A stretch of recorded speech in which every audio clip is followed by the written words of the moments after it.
Olá, tudo bem? Eu sou o professor Reginaldo Cruz, professor na área de teologia sistemática e na área de teologia histórica.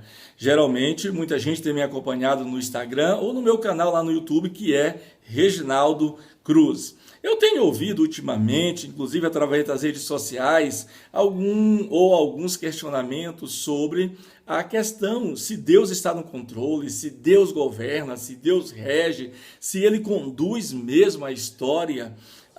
E não há nenhum problema em a pessoa argumentar isso. O problema é que os argumentos que eu tenho ouvido são falíveis. As pessoas argumentando do ponto de vista do senso comum, do ponto de vista, quem sabe, do humanismo, de argumentos fracos. Por exemplo, as pessoas estão se perguntando ou questionando que se Deus estivesse no controle de tudo, não haveria morte de criança, não haveria fome, não haveria estupro de mulheres, não haveria Covid-19 ou coronavírus. É impressionante como esses argumentos, além de serem contraditórios, eles são tolos. É uma breve e rápida leitura, Mateus capítulo 24, Marcos capítulo 13, Lucas capítulo 21 e 22, Jesus no seu sermão profético, escatológico, sobre o fim dos tempos, ele diz que haveria guerras. E aí, tantas guerras que houveram, principalmente duas grandes guerras mundiais, ou seja, ele não estava no controle de tudo, regendo a história, ele falou isso, aconteceu. Ele disse que haveria terremotos, do dia que ele falou isso, e milhares de terremotos foram catalogados no mundo inteiro. Ele disse que haveria fome e exatamente isso tem acontecido. Ele disse que haveria pestes e aí depois disso aconteceu tantas pestes no mundo inteiro, principalmente na Europa. Lembra da peste bubônica, a peste negra? E sem falar da atual peste ou pestilência que é o coronavírus, ou seja, a Covid-19. Ele falou sobre isso. Se isso está acontecendo e ele falou sobre isso, é lógico inferir que ele está no controle de tudo, de todas as coisas, nada escapa ao seu olhar. Se a gente observar, por exemplo, Isaías 45, ele diz, olha, eu formo a luz, eu crio as trevas, eu faço a paz e eu crio o mal. Como é que uma mente que quer desconstruir o controle, a regência, o governo de Deus entende um texto desse? É até interessante, eu gostaria de saber. Deus cria o mal, mas que mal é este? É o mal da teodiceia? É o mal do problema do sofrimento? Que mal é este?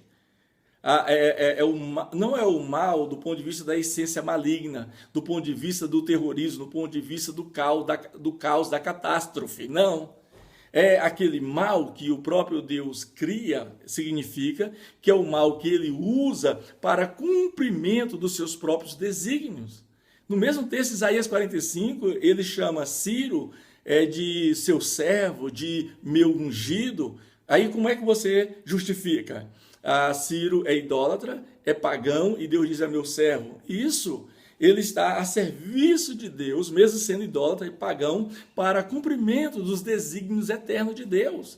Eu lembro muito bem de uma frase do grande reformador Martim Lutero que disse que o diabo é o diabo de Deus. Lutero entendia que até o diabo era usado como servo passivo para cumprimento dos propósitos eternos de Deus.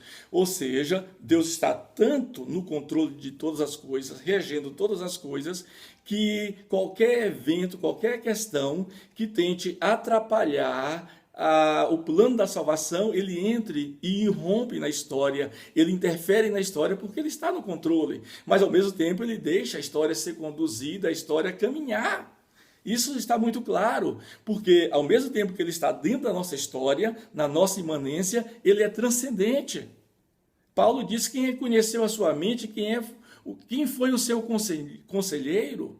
Então, ele não está propriamente nesse tempo, ele não se prende a um tempo, ele é atemporal. Ele não está dentro dessa história, ele está fora da história. Isso é eternidade.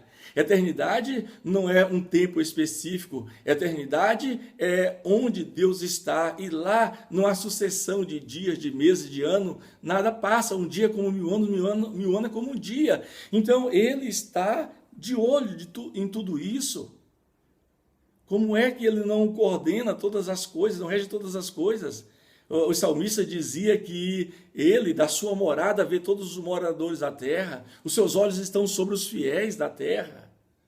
Eu lembro que recentemente houve aí na época do maremoto, na Indonésia, em outros países da Ásia, surgiu naquela época o argumento do teísmo aberto, que diz, Deus até sabia que haveria esse maremoto, mas ele não soube aquilatar, mensurar quantas pessoas morreriam, ele não sabia que morreria tantas pessoas.